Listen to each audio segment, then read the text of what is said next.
Hello बच्चों। इस video के अंदर हम अतिथि तुम कब जाओगे पाठ के प्रश्न उत्तर करेंगे। सबसे पहले करेंगे हम मौखिक वाले क्वेश्चंस। निम्नलिखित प्रश्नों के उत्तर एक दो पंक्तियों में दीजिए। प्रश्न नंबर 1, अतिथि कितने दिनों से लेखक के घर पर रह रहा है। आप इसका उत्तर लिखोगे अतिथि 4 दिनों से लेखक के घर पर रह रहा है। प्रश्न नंबर 2, कैलेंडर की तारीखें किस तरह फड़फड़ा रही हैं। इसका उत्तर है कैलेंडर की तारीखें अपनी सीमा में नम्रता से फड़फड़ा रही हैं। प्रश्न नंबर 3, पति पत्नी ने मेहमान का स्वागत कैसे किया।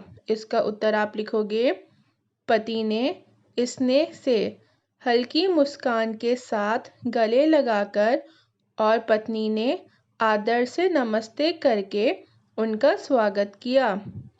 प्रश्न नंबर 4, दोपहर के भोजन को कौन सी गरिमा प्रदान की गई। इसका उत्तर है दोपहर के भोजन को लंच की गरिमा प्रदान की गई। तो बच्चों इसका मतलब है कि दोपहर का जो खाना था वो बहुत ज़्यादा अच्छा था। उसमें तरह तरह की खाने की चीज़ें थीं। प्रश्न नंबर 5, तीसरे दिन सुबह अतिथि ने क्या कहा। इसका उत्तर है अतिथि ने तीसरे दिन कहा कि वह अपने कपड़े धोबी को देना चाहता है। प्रश्न नंबर 6, सत्कार की ऊष्मा समाप्त होने पर क्या हुआ। इसका उत्तर होगा सत्कार की ऊष्मा समाप्त होने पर लंच डिनर की जगह खिचड़ी बनने लगी थी। तो देखिए बच्चों, जो लेखक थे वो अतिथि को पहले तो बहुत ज़्यादा इज्जत दे रहे थे, लेकिन फिर जब उन्हें पता चला कि अतिथि जो हैं वो जा ही नहीं रहे, उनको काफ़ी दिन हो गए थे लेखक के यहाँ, तो लेखक की जो एक इज्जत देने का जो लेवल था ना, वो क्या हो गया, वो ख़त्म हो गया। अब क्या हुआ, जब वो ख़त्म हुआ तो फिर जो लंच और डिनर बहुत अच्छा अच्छा बन रहा था, बहुत अच्छा अच्छा खाने को सब कुछ बन रहा था, वो सब किस में तब्दील हो गया, वो सब खिचड़ी में बदल गया। मतलब पहले बहुत अच्छा खाना बन रहा था जब लेखक के मन में अतिथि के लिए इज्जत थी, और फिर जब अतिथि जा ही नहीं रहे थे, वो बहुत दिनों से लेखक के यहाँ रुके हुए थे, तो फिर वो जो अच्छा अच्छा खाना था वो ना बनने की बजाय खिचड़ी बनने लगी। अब हम करेंगे निम्नलिखित प्रश्नों के उत्तर 25 से 30 शब्दों में लिखिए। प्रश्न नंबर 1, लेखक अतिथि को कैसे विदाई देना चाहता था। इसका उत्तर है लेखक अतिथि को एक भावभीनी विदाई देना चाहता था। वह चाहता था कि जब अतिथि जाए तो वह उसको स्टेशन तक छोड़ने जाए। तो बच्चों भावभीनी, भावभीनी का क्या अर्थ होता है। भावभीनी का मतलब होता है इमोशनल। तो लेखक ये चाहते थे कि वो अतिथि को एक इमोशनल विदाई दें और उन्हें स्टेशन तक छोड़ने जाएं और अच्छे से उनको विदा करें। अब हम करेंगे प्रश्न नंबर 2, पाठ में आए निम्नलिखित कथनों की व्याख्या कीजिए। क, अंदर ही अंदर कहीं मेरा बटुआ काँप गया। इसका उत्तर आप लिखोगे जब लेखक ने अनचाहे अतिथि को देखा तो उसे महसूस हुआ कि अब उसका खर्चा बढ़ जाएगा। ख, अतिथि सदैव देवता नहीं होता, वह मानव और थोड़े अंशों में राक्षस भी हो सकता है। इसका उत्तर है अतिथि जब आता है तब उसे देवता माना जाता है, लेकिन जब वो 2-3 दिन रह जाए तब वो सामान्य मानव हो जाता है, परंतु वह 3 दिन से ज़्यादा रहे तब वो राक्षस जैसा प्रतीत होने लगता है, अर्थात बुरा लगने लगता है। तो देखिए बच्चों, अतिथि को हम क्या मानते हैं, अतिथि को हम देवता मानते हैं।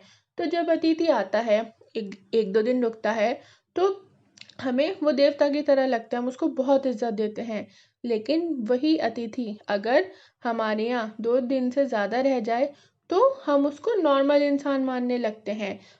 और फिर वही अतिथि अगर हम 3-4 दिन से ज़्यादा रह जाए तो हमें वो राक्षस जैसा लगने लगता है, वो हमें बिल्कुल अच्छा नहीं लगता। अब हम करेंगे गा। लोग दूसरे के होम की स्वीटनेस को काटने ना दौड़ें। इसका उत्तर है हर व्यक्ति अपने घर में सुख शांति चाहता है, अपने घर को स्वीट होम बनाता है, परंतु अनचाहा अतिथि आकर उसकी इस मिठास को ख़त्म कर देता है। हम लोगों को दूसरों के घर में अनचाहे रूप में रहकर उनके घर की स्वीटनेस को काटना नहीं चाहिए। अब हम करेंगे घ। मेरी सहनशीलता की वह अंतिम सुबह होगी। इसका उत्तर है अतिथि लेखक के घर में 4 दिन से रह रहा था। यदि 5वें दिन रुक गया तो लेखक की सहनशीलता खत्म हो जाएगी और उसे गेट आउट कहना पड़ेगा। फिर नेक्स्ट है एक देवता और एक मनुष्य अधिक देर तक साथ नहीं रहते। इसका उत्तर है देवता थोड़ी देर के लिए दर्शन देकर चले जाते हैं और अतिथि को देवता माना जाता है। इसलिए लेखक अतिथि को बताना चाहता है कि वह और अतिथि अब साथ नहीं रह सकते, अतिथि को चले जाना चाहिए। अब हम करेंगे निम्नलिखित प्रश्नों के उत्तर 50 से 60 शब्दों में लिखिए। प्रश्न नंबर 1, कौन सा आघात अप्रत्याशित था और उसका लेखक पर क्या प्रभाव पड़ा? तो बच्चों, आघात का मतलब होता है चोट या प्रहार, और फिर अप्रत्याशित का मतलब होता है अनसोचा, मतलब जिसको हमने सोचा ना हो। तो इस प्रश्न का मतलब है कि कौन सी ऐसी चोट थी या कौन सा ऐसा प्रहार था अतिथि का जो लेखक ने बिल्कुल नहीं सोचा था, और फिर जब वो हो गया तो उस चीज़ का लेखक पर क्या असर पड़ा। तो इसका उत्तर है तीसरे दिन मेहमान का ये कहना कि वह धोबी से कपड़े धुलवाना चाहता है एक अप्रत्याशित आघात था। इसका लेखक पर यह प्रभाव पड़ा कि उसने अतिथि से मुस्कुराकर बात करना छोड़ दिया। बातचीत के विषय समाप्त हो गए। सौहार्द व्यवहार अब बोरियत में बदल गया। डिनर में खिचड़ी बनने लगी।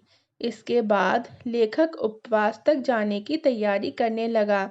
लेखक अतिथि को गेट आउट तक कहने के लिए तैयार हो गया। तो देखिए बच्चों, जब तीसरे दिन मेहमान ने अतिथि से ये कहा ना कि उसको अपने कपड़े धुलवाने हैं धोबी से, तो जो हमारे लेखक थे, ये चीज़ मतलब उन्होंने ये सोचा ही नहीं था कि अतिथि जो है वो चौथे दिन भी रुकेगा और तीसरे दिन भी रुकेगा। उन्हें लग रहा था कि अतिथि तीसरे दिन अपने घर चले जाएंगे। तो जब जब अतिथि ने ये पूछा कि धोबी से उन्हें कपड़े धुलवाने हैं, तो मतलब जब उन्होंने धोबी के बारे में पूछा, तो ये जो बात थी वो लेखक ने बिल्कुल नहीं सोची थी और उनको ये बात एकदम अनसोची चोट की तरह लगी। फिर उसका असर ये हुआ कि उन्होंने अतिथि से मुस्कुराकर बात करना ही बंद कर दिया था। वो पहले बहुत हँस-हँस के बात करते थे लेकिन अब नहीं करते थे, और अब उनको बोरियत होने लगी थी। और फिर डिनर और लंच बहुत अच्छा बनता था और काफ़ी वैराइटीज़ होती थी खाने की, लेकिन अब वो क्या हो गया, अब वहाँ खिचड़ी बनने लगी। और हमारे जो लेखक थे वो तो इस बात तक के लिए तैयार हो गए थे कि वो उपवास पे चले जाएंगे, मतलब उनके यहाँ कुछ बनेगा ही नहीं। और लेखक जो थे वो इस चीज़ के लिए भी तैयार हो गए थे कि अगर अतिथि 5वें दिन भी नहीं गए तो वो अतिथि को गेट आउट कह देंगे। तो ये सारे चेंजेस आए थे। अब हम करेंगे प्रश्न नंबर 2, संबंधों का संक्रमण के दौर से गुजरना। इस पंक्ति से आप क्या समझते हैं, विस्तार में लिखिए। इसका उत्तर है संबंधों का संक्रमण दौर से गुजरने का आशय है संबंधों में बदलाव आना। लेखक के मन में अतिथि के प्रति सम्मान की बजाय बोरियत, बोझिलता और तिरस्कार की भावना आने लगी। वह उसको राक्षस मानने लगा। उसने अतिथि से मुस्कुराकर बात करना छोड़ दिया और बातचीत के विषय समाप्त हो गए। तो देखिए बच्चों, यहाँ पे एक पंक्ति दी गई है, कौन सी? संबंधों का संक्रमण के दौर से गुजरना। आपको इसका मतलब बताना है। ओके, तो देखिए इसका क्या मतलब है? इसका मतलब है कि संबंधों में बदलाव आ जाना। जैसे लेखक और अतिथि पहले मुस्कुरा के बात करते थे और बहुत ही इंटरेस्टेड होके बात करते थे, तो उनका जो संबंध था वो बदल चुका था तीसरे दिन। अब लेखक अतिथि से मुस्कुरा के बात नहीं करते थे, उनको अतिथि के साथ बोरियत होने लगी थी और वो अतिथि को जैसे पहले इज्जत देते थे, वह अब उनकी इज्जत भी नहीं करते थे। और फिर उनके बीच में बातचीत के जो विषय थे वो समाप्त हो गए थे। और जिस अतिथि को पहले लेखक देवता मान रहे थे, अब उसी अतिथि को वो राक्षस मान रहे थे। तो इस तरीके से उन दोनों के बीच का जो संबंध था उसमें बदलाव आ गया था। प्रश्न नंबर 3 है, जब अतिथि 4 दिन तक नहीं गया तो लेखक के व्यवहार में क्या क्या परिवर्तन आए? इसका उत्तर है, लेखक ने अतिथि से मुस्कुराकर बात करना छोड़ दिया, बातचीत के विषय समाप्त हो गए, सौहार्द व्यवहार अब बोरियत में बदल गया, डिनर में खिचड़ी बनने लगी। इसके बाद लेखक उपवास तक जाने की तैयारी करने लगा। लेखक अतिथि को गेट आउट तक कहने के लिए तैयार हो गया। तो बच्चों, आई होप आपको ये क्वेश्चन आंसर समझ में आए हों। अगर कोई भी डाउट हो तो आप मुझसे कमेंट बॉक्स में पूछ सकते हैं। बाकी अगर आपको वीडियो अच्छी लगी हो और पसंद आई हो तो प्लीज़ वीडियो को लाइक, चैनल को सब्सक्राइब एंड शेयर करना ना भूलें, ताकि जब भी मैं कोई न्यू वीडियो अपलोड करूं तो आपको उसका नोटिफिकेशन मिल जाए। और अगर आपको क्लास 9th के हिंदी के और भी चैप्टर्स के क्वेश्चन आंसर्स चाहिए होंगे तो आप क्लास 9th की हिंदी की प्लेलिस्ट को चेक कर सकते हैं। आपको वहाँ से और चैप्टर्स के क्वेश्चन आंसर्स मिल जाएंगे।